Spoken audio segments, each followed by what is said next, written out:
Olympics దేవుడెరుగు sir. మీరు Olympics చేస్తా అన్నారు కదా, ఒలింపిక్స్ దేవుడెరుగు. ఒలింపిక్స్ అంటే ఆటలే కదా. ఇవాళ అక్కడ మీరు అమరావతిలో చేసేది ఏంటి అంటే రైతుల జీవితాలతో ఆటలాడుతున్నారు. ఒలింపిక్స్ సంగతి దేవుడు ఎరగండి. ఆటలు ప్రపంచ స్థాయి ఆటలు ఇక్కడ తీసుకొచ్చిన తర్వాత ఈ రైతుల జీవితంతో మీరు ఆటలాడుతున్నారు. ఒలింపిక్స్ పెడతామని చెప్పి 60,000 కోట్లు పనులు ప్రారంభించామని చెప్పి డబ్బాలు కొడుతున్నారు. 47,000 కోట్లు అప్పులు తెచ్చేసామని చెప్తున్నారు అమరావతి కోసం. చదరపడికి 20,000 రూపాయలు. పోయే కాలం కాబట్టి చదరపడికి 20,000 ఏంటండి? చంద్రబాబు నాయుడు గారు చెప్పండి, మంత్రులు చెప్పండి. చంద్రబాబు నాయుడు గారు చెప్తాడు నా ఆస్తులు 1,00,000 కోట్లు. మొన్న ఎప్పుడు ఆ మధ్య కావాలంటే ఏ విలేకరణ అడిగినా చెప్తాడు, నాకే కావాలంటే ఒక టైం ఇస్తే అది కూడా తెస్తాను. నా ఆస్తులు 1,00,000 కోట్లు అన్నాడు. ఆయనకున్న వ్యాపారం హెరిటేజ్. హెరిటేజ్కి కార్పొరేట్ ఆఫీస్ ఉంది కదా పంజాగుట్లో, చదరపు అడుగు ఎంతతో కట్టారు? మీ 1,00,000 కోట్ల ఆస్తికి ఉన్నటువంటి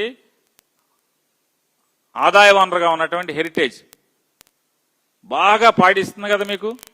వెన్న హెరిటేజ్ బాగా వెన్న, బట్టరు, చీజు ఇట్లాంటివన్నీ మీకు ఇస్తుంది కదా. దాని హెడ్ ఆఫీస్ పంజాగుట్లోని హెడ్ ఆఫీసు చదరపు అడుగు ఎంతతో కట్టారు? 20,000తో కట్టరా?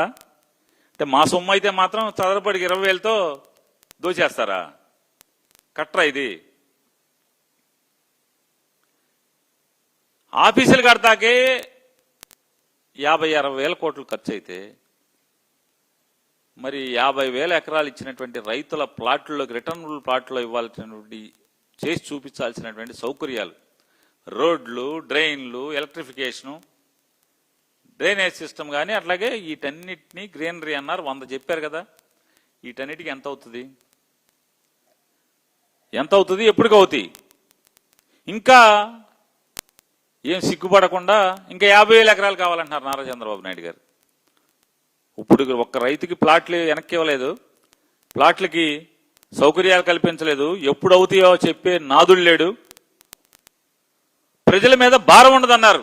ఇది ఒక సెల్ఫ్ ఫైనాన్స్ రాజధాని అన్నారు. భూమి విలువతోనే రాజధాని నిర్మాణం చేస్తామని చెప్పారు. నారా చంద్రబాబు నాయుడు గారు మున్సిపల్ మంత్రి నారాయణ గారు ఈ మధ్య మాట్లాడారు. ఏమని మాట్లాడారు? అసలు మామూలు చిలక పలుకులు పలుకుతున్నారు ఇద్దరు. మాకు 5,000 ఎకరాలు మిగులుతుంది, 5,000 అమ్మేసి అప్పు తీర్చేస్తామన్నారు. అప్పు తీర్చేస్తారు 5,000 ఎకరాలతో.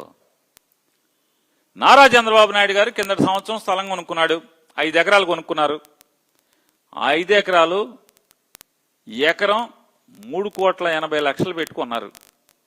గజం 7,500 చొప్పున కొన్నారు. 5 ఎకరాలు 18 కోట్ల చిల్లర పెట్టుకున్నారు. మరి ఎకరం 4 కోట్లు కూడా లేదు కదా ఇవాళ ఉన్న విలువ. మళ్ళీ 5,000 ఎకరాలు ఎంత అవుతుంది? అంటే మోసం కదా. రాష్ట్ర ప్రజలను తాకట్టు పెట్టి అమరావతి నిర్మాణానికి బిల్డింగ్లు కడతాకే మీరు ఇప్పటికీ 47,000 కోట్లు అప్పు తెచ్చేస్తే, ఈ అప్పు కాకుండా రాష్ట్ర ఖజానా నుంచి కూడా మీరు ఖర్చు పెట్టారు కదా. అంటే 50-60,000 కోట్ల రూపాయలు బిల్డింగ్లు కడతాకే మీకు అప్పులు తెస్తే ఇంకా రైతులకు ఇవ్వాల్సినటువంటి ప్లాట్లకి ఆటికిటికి ఎంత అవుతుంది? అప్పు ఎంత అవుతుంది? మీరు గజం ఎంత కొన్నారండి? మీ ఆస్తి మొత్తం 5 ఎకరాలు చిల్లర, 5 ఎకరాలు ఎన్నో సెంట్లు, మీరు కొన్నది ఎంత? 25,000 చిల్లర గజాలు, 27,000 గజాలు అని చెప్తున్నారు.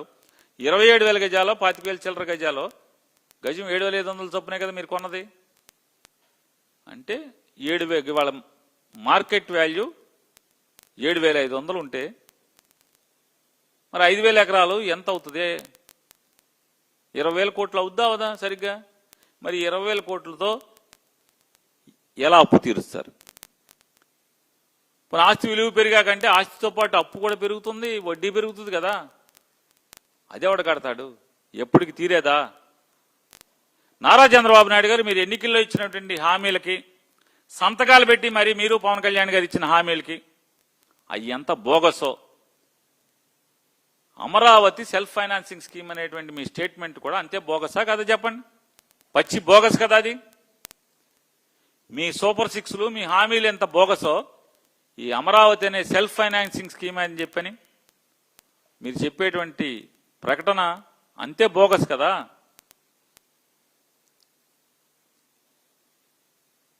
వీటికి సమాధానం చెప్పండి. చదరపొడికి 20,000 అండి. మోడీ గారేమో నేను 4,000లో కడతానంటాడు చదరపొడుగు. కేంద్ర ప్రభుత్వం మేము 4,000 రూపాయలకి కడతాం చదరపొడికి అని చెప్పి వాళ్ళు చెప్తుంటే 20,000 కావాలని చెప్తారు చదరపొడికి. ఈయన సొమ్ము కాకపోతే మరి హెరిటేజ్ ఆఫీస్ ఎంత కట్టారు? హెరిటేజ్ ఆఫీస్ చదరపొడికి ఎంత కట్టారు? మరి మాకెందుకు అంత 20,000? మా ఆస్తులుగా ఉన్నటువంటి లేదా మా ఆఫీసులు నడిచేటువంటి బిల్డింగ్లకి చదరపొడికి 20,000